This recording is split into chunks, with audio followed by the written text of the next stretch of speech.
어린이집 일찍 보내면 일하느라 아이 안 돌보는 이기적인 엄마? 혹은 집에서 아이를 키우면서 남편만 고생시키는 아내? 그런 내심 차가운 시선을 마주하기도 합니다. 하지만 현실은 어떤가요? 온종일 엄마만 찾고 울고 매달리는 아이들을 하루 종일 돌보고 그 속에서도 집안일을 하고 밥을 먹이고 재우고 정작 엄마는 머리 감을 시간도 이런 같은 하루를 반복하며 버티는 이 보호자의 마음은 누가 알아줄까? 이런 말을 종종 듣습니다. 일찍 보내는 건 부모의 욕심이다. 애착에 문제 생긴다. 엄마 편하자고 보내는 거다. 이런 말들 때문에 체력적인 한계로 혹은 복직을 위해서 어린이집을 선택한 많은 부모들이 어쩔 수 없이 오늘도 죄인이 된 기분으로 아이를 등원시킵니다. 저는 8개월 초입에 쌍둥이를 키우고 있습니다. 한 아이는 가정보육이 더 필요할 것 같아서 제가 보육하고 있고, 그리고 한 아이는 지금 0세 반에 하루 3시간 정도 보육을 맡기고 있습니다. 일찍 보낸 이유는 저도 체력적인 한계 때문이고, 아기도 힘들기야 힘들죠. 지들도 우리도 직장에 8시간 있으면 아무것도 안 해도 힘들잖아요. 그리고 저 같은 경우는 오히려 어린이집에 일찍 가면 아이들이 눈치 보는 게 빨라질 것 같아서 처음에 싫더라고요. 어떻게 하면 선생님이 날도 할까? 그냥 가만히 있어도 사랑받을 수 있는 존재인데 말이죠. 고민하다가 대기가 지나치면 복직 타입에 밀려져서 또 다니기가 어렵고, 이 현실 고리 사이에서 저는 보내기 전에 이 심란한 마음이 굉장히 반복되더라고요. 게다가 많은 육아 전문가들이나 소아 청소년과 의사들이 만 3세 이전에는 부모와 충분한 시간을 갖는 것이 중요하다라고 이야기를 합니다. 맞는 것 같아요. 근데 여기서 많은 부모들이 한 가지 오해하는 것 같습니다. 전문가들이 3세 이전에 가정보육을 강조하는 이유는 어린이집이 나빠서가 아닙니다. 3세 이전의 아이들은 뇌가 정서, 언어 능력의 기초가 만들어지는 중요한 시기라고 합니다. 그래서 이 시기의 아이들에게는 또래 친구와의 어떤 사회성보다 부모와 안정적인 관계와 상호작용이 발달의 핵심 기반이 되기 때문입니다. 즉, 전문가들이 강조하는 것은 어린이집에 보내지 말라라는 것이 아니라 아이가 부모와 충분히 연결되는 경험을 하라는 것입니다. 그렇다면 어린이집을 일찍 보내는 건 아이에게 불리한 선택일까요? 흥미롭게도 미국 국립아동보건연구소를 비롯한 대규모 연구들은 어린이집 이용 여부 자체보다 부모와 아이가 함께 있을 때 어떤 상호작용을 하는지가 훨씬 더 중요한 요소일 수 있다고 보고합니다. 연구에서는 부모가 아이의 신호를 얼마나 따뜻하고 일관되게 이해하고 반응해 주는지를 매우 중요한 요소로 설명합니다. 그래서 어린이집을 일찍 보내는 그 선택했다는 이유 하나만으로 스스로를 나쁜 부모라고 생각할 이유는 전혀 없다고 봅니다. 그런데 사실 이렇게 이론은 쉽습니다. 부모와 상호작용 연결되는 경험이 중요하다, 누구나 한 번쯤 들어본 이야기죠. 문제는 현실입니다. 퇴근하고 혹은 집에서 저녁밥을 해야 되고 설거지해야 되고 씻겨야 되고 재워야 되고, 그럼 또 시간을 내서 놀아주라는 건지도 모르겠더라고요. 저도 애착이론의 전문가는 아닙니다. 애착 육아를 지향하고 있지도 않고요. 일상생활에서 얻어지는 거라고 생각하기 때문이죠. 어떻게든 잘 키우고 싶은 엄마입니다. 그래서 오늘 이게 정답입니다가 아닙니다. 오늘 제가 직접 해보면서 도움이 되었던 하원 후 아이와 자연스럽게 연결되는 방법을 제 나름대로 소개해 보려고 합니다. 참고로 오늘 이야기를 하면서 하이체어가 자주 등장하고 큰 도움이 되었는데요. 원래 이유식 먹일 때만 쓰는 의자인 줄 알았는데 막상 써보니까 아이를 옆에 두고 상호작용을 하고 연결될 수 있다는 점이 가장 좋았습니다. 그럼 지금부터 시작하겠습니다. 아이와 연결되는 방법. 제가 어린이집을 보내면서 가장 먼저 바꾼 게 하나 있습니다. 예전에는 집에 오면 굉장히 바빴습니다. 가방 정리하고 손 씻고 저녁 준비해야 되고, 그래서 아이가 좀 팔을 벌려서 애처롭게 안아달라고 해도 잠깐만 엄마 이것만 하고 눈도 보지도 않고 말만 그냥 했습니다. 그런데 어느 날 보니까 아이 입장에서 하루 종일 떨어져 있다가 엄마를 만난 순간인데 엄마는 또 다른 일을 먼저 하고 있더라고요. 그래서 좀 순서를 바꿔봤습니다. 집에 오면 가방도 내려놓기도 전에 아이를 먼저 안아주는 겁니다. 길게 할 필요도 없고 짧은 시간이라도 온전히 안아주고 다시 우리 연결됐다, 반가움을 표현하는 것만으로도 아이에게는 의미 있는 시간이 될 수 있습니다. 엄마가 많이 보고 싶었어. 오늘도 진짜 열심히 잘 놀았네. 저는 이 정도만 이야기합니다. 사실 이게 대단한 육아 기술은 아닙니다. 그런데 제가 직접 해보니까 아이가 집에 돌아와서 이전보다 훨씬 안정되는 느낌을 많이 받았습니다. 하원 후에 칭얼거리는 날도 많이 줄었고요. 나중에 제가 찾아보니까 애착 연구에서도 비슷한 이야기를 하더라고요. 저는 애착 연구에 대해서 크게 관심은 없는데 부모가 아이를 반복적으로 안아주고 보여주는 그 따뜻한 일관적인 반응이 애착 형성에 중요한 역할을 할 수 있다고 합니다. 부모를 아이의 안전기지라고 설명을 했습니다. 아이가 바깥 생활을 탐험하다가도 다시 돌아와 쉴 수 있다는 뜻입니다. 생각해보면 어린이집도 아이들에게는 작은 사회잖아요. 저희도 하루 8시간 일을 하면 힘들듯이 하루 종일 여러 가지 자극을 경험하고 돌아온 그 아이에게 엄마의 포옹은 말 못하는 그 아이에게 너 이제 안전한 곳에 왔어, 괜찮아 라는 안정감의 신호가 될 수 있을 것 같습니다. 요즘 하원 후 딱 1분만큼은 다른 일은 미룹니다. 안아주고 살을 맞대고 눈 맞추고 엄마가 반가워 라고 말해주는 것, 제가 해보니까 그것만으로도 아이와 다시 연결되고 안정감을 찾고 행복한 느낌이 들었습니다.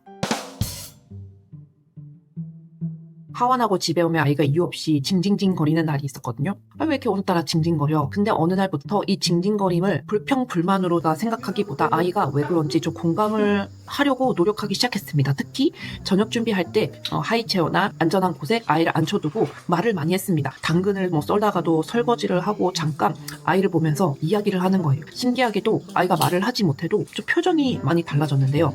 일주일 정도 하니까 예전에는 무조건 징징거리고 안아주지 않는 이상 굉장히 오래 갔었는데 이 방법을 하고 나서는 좀 안정적인 모습이 지속됐습니다. 물론 모든 울음이 바로 멈추는 것은 아니고, 그런데 적어도 엄마가 내 마음을 알아주려고 하고 있구나 라는 그런 느낌을 받았습니다. 감정을 무시하는 것보다 이 감정을 말로 표현해주는 것이 아이의 정서 조절에 도움이 될 수 있다고 합니다. 그 이야기를 듣고 나니까 내가 했던 방법이 틀린 건 아니었구나 싶었습니다. 그래서 요즘은 아이가 칭얼대면 또 시작이네 라고 생각하기보다 아직 말로 표현하지 못한 마음이 있구나 라고 생각하려고 합니다. 가족끼리 대화를 하다가도 아이가 숟가락을 들거나 옹알이를 하거나 그렇게 보여주면은 정말? 그래서 어떻게 됐는데? 하고 맞장구를 쳐줍니다. 사실 내용은 별거 없거든요. 가족들의 식사 시간에 자연스럽게 스며들고 대화에 참여하는 거죠. 이런 상호작용을 서브 앤 리턴이라고 부르더라고요. 하버드 아동발달센터에서는 아이가 보내는 신호에 부모가 반응해주는 이런 주고받음이 발달에 굉장히 중요한 경험이라고 설명을 합니다. 중요한 것은 이 긴 대화가 아니라 아이가 보낸 그 신호에 부모가 반응해주는 주고받음 그 자체입니다. 저는 이 이야기를 듣고 좀 안심이 되는데요. 꼭 거창하게 놀이 시간을 만들어주지 않아도 되는구나. 저녁 식사 시간처럼 원래 함께하는 시간 안에서도 충분히 따뜻한 상호작용을 할 수 있겠군. 제가 해보니까 그런 평범한 순간들이 오히려 아이와 가장 많이 연결되는 시간이었습니다. 효과가 좋았습니다. 어쩌면 제가 이거는 거의 단 한 번도 놓친 적이 없는데 바로 씻기고 재우는 시간입니다. 참고로 제가 예전에 올렸었던 통목욕 영상 있거든요. 저는 그 방법을 지금도 사용하고 있는데 목욕 자체를 빨리 끝나는 시간이 아니라 아이와 교감하는 시간으로 통목욕을 하면 활용하기 좋았습니다. 그리고 목욕이 끝나면 로션을 발라주면서 등도 쓰다듬어주고 배도 토닥여주고 손도 잡아줍니다. 특별한 마사지 기술이 있는 것도 아니고 그냥 매일 반복되는 스킨십인 이 따뜻한 신체 접촉이 아이에게 안정감을 주는 중요한 경험이라고 하더라고요. 그냥 아이들은 아직 말보다 몸으로 더 많은 거를 느끼는 시기잖아요. 퐁 한번 등을 쓰다듬는 그 따뜻한 손길, 잠들기 전에 꼭 안아주고 손을 잡고 그러는 것만으로도 나 사랑받고 있구나 라는 메시지를 받을 수 있고 온몸으로 샤워를 할 수 있을 것 같습니다.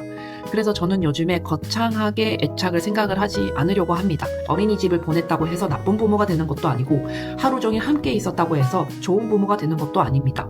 결국 중요한 건 함께 있는 시간 동안 어떻게 연결되느냐인 것 같습니다. 오전 2-3시간만 보내든 등원을 하루 한 번 안아주든 저녁 식탁에서 눈을 마주치지 못했든 여러분들이 아이를 위해 고민하고 노력하는 그 자체가 이미 좋은 부모라는 증거인 것 같습니다. 물론 이러한 노력이 개인의 몫으로 남아서는 안 됩니다. 부모가 아이와 충분히 연결되도록 회복의 과정을 가질 수 있는 그 여유를 가질 수 있도록 사회와 주변에서 시간적 여유를 보장하는 환경이 되어야 합니다. 부모가 아이의 신호를 놓치지 않고 반응해 줄 수 있는 사회적 배려와 시스템이 뒷받침될 때 비로소 아이는 어린이집이라는 작은 사회를 경험하고 돌아와서도 다시 엄마 품에서 안정을 찾는 안정기지를 온전히 누릴 수 있을 것입니다. 어린이집에 보내면 하원 후 지옥이다 라는 말을 미리 겁을 먹지 마세요. 엄마도 사람이라 체력이 부족한 것뿐이지 그 마음이 충분히 아이에게 전달됩니다. 혹시 너무 힘들다면 짧은 시간 등원 같은 현실적인 방법을 선택해도 괜찮습니다. 저 역시 그렇게 하고 있습니다. 제가 예전에 한국심리교육원에서 1년 정도 진행한 마더테라피라는 교육에서는 엄마가 행복해야 아이도 행복할 수 있다는 것을 강조하고 있습니다. 일하는 모습이 당당한 엄마, 아이와 함께 할 때 온전히 현재 행복을 만끽하는 엄마, 그것이 아이에게 보여줄 수 있는 가장 멋진 모습이라고 저는 생각합니다.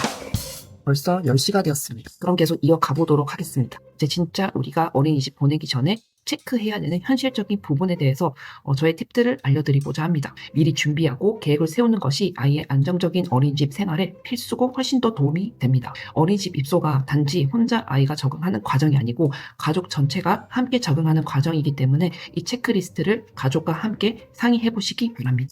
첫 번째, 입소 전에 가족 운영 시나리오를 만들어 두세요.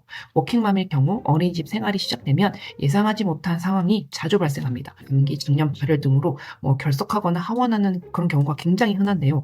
입소 전에는 이런 것들을 가족끼리 역할을 미리 정해놓는 것이 좋습니다.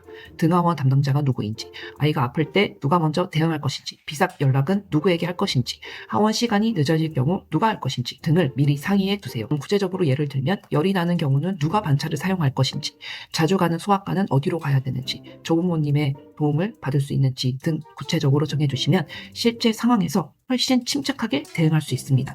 가족 구성원 모두가 같은 기준으로 움직이는 것이 중요합니다. 자, 두 번째, 선생님과의 신뢰 관계를 만드는 것이 중요합니다. 부모들은 종종 시설이나 프로그램을 꼼꼼히 살펴보는데 집중합니다. 물론 그것도 매우 중요하지요. 하지만 0세 아이에게 가장 중요한 것은 하루 대부분의 시간을 함께 보내는 교사의 관계입니다. 특히 아직 언어 표현이 충분하지 않은 영아는 부모와 교사의 긴밀한 소통이 필수적입니다. 그래서 알림장을 통해서 단순히 상태만 확인하지 마시고 사진만 저장하지 마시고 선생님께 오늘 아이가 어떤 놀이 할 때 제일 활짝 웃었나요? 라고 한번 넌지시 물어봐 주세요. 그러면 그 대답을 듣고 집에서 엄마와 다시 그 놀이를 하면 아이는 어린이집에서의 즐거운 경험을 가정으로 가져오게 됩니다. 이 연결고리가 이 어린아이에게는 심리적인 안전벨트가 됩니다. 또한 알림장이나 앱에 기록될 때 어떤 요청사항도 중요하지만 선생님 덕분에 아이가 조금씩 즐거워지고 많이 배우는 것 같아요. 감사합니다. 내 아기를 봐주시는 선생님한테 화를 내면 선생님도 속상해요. 그러니까 선생님을 공동육아라 생각하시고 친절히 대해주시면 아주 좋습니다. 추가적으로 아이만의 진정 스위치를 알려주세요. 이거는 선생님이 아이를 빨리 파악하는데 정말 도움이 되는 강력한 무기입니다. 또 어느 정도는 포기해야 되는 부분도 있는 것 같아요. 대변을 누면 엄마들은 물에 씻겨주기를 바라겠지만 선생님들은 물티슈로 닦기도 힘들 만큼 정말 어린이집이 정신없습니다. 이런 현실적인 어려움을 이해하려는 마음의 노력이 필요합니다. 그리고 등원 시간 전략적 선택도 있는데요. 0세 아이들은 가장 컨디션이 좋은 시간에 적응 시간에는 등원하는 게 좋습니다. 아침에 일어나서 기분이 좋거나 낮잠을 정말 꿀잠을 자고 기분이 매우 좋은 상태에서 선생님과 만나게 해주세요. 등원하자마자 낮잠이나 점심시간이 걸리면 아이는 선생님과 제대로 놀아보지도 못하고 불안한 장소로 기억이 됩니다. 그 다음 작별 인사는 짧고 일관되게. 아이를 두고 나올 때는 울음을 멈추게 하려고 오랫동안 머무르는 경우가 있습니다. 하지만 오히려 부모가 계속 머뭇거리면 아이의 불안이 점점 아이와 선생님이 조금이라도 친밀해졌다고 판단되면 엄마는 뒤도 돌아보지 말고 밝게 웃으며 퇴장하세요.